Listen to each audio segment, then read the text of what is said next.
We often brush off young people's experiences because they're young. And the reality is we've spoken a lot today about how lived experience makes you an expert.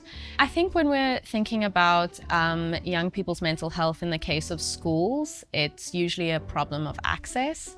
In the case of South Africa, a lot of schools have a counsellor available, but one person can't handle the mental health and can't avail themselves to the mental health of an entire school. I've been with Radio Workshop for about 3 years now, and mental health is one of our focus areas. It would be ideal for schools to implement more mental health programs, to implement mental health education in the syllabus so that young people are more equipped to maybe vocalize what they're going through and then seek help through the correct channels. I'm here representing Radio Workshop, and I'm currently a Senior Fellow on the Child Mind Institute. What I would like to see is more government-funded initiatives for community spaces. So what we do is we partner with community radio stations and we train young people in these communities. A lot of us go through things, especially with mental health, and feel quite alone.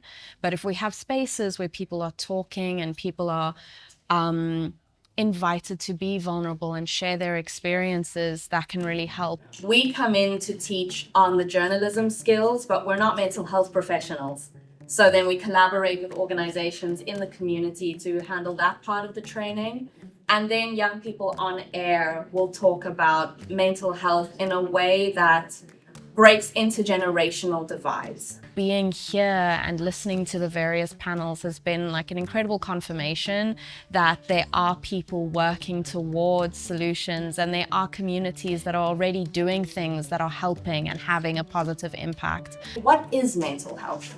Because often that's what it's coming down to, is the very basics of what is this? Hopefully, conferences like this and gathering like this are like the first step towards taking words into action. From those radio programs, what we do is we collaborate with young reporters and we produce long-form audio documentaries. I'm really excited to see how through these support networks that are growing, how these initiatives will continue to grow and have impact in more places than where they started.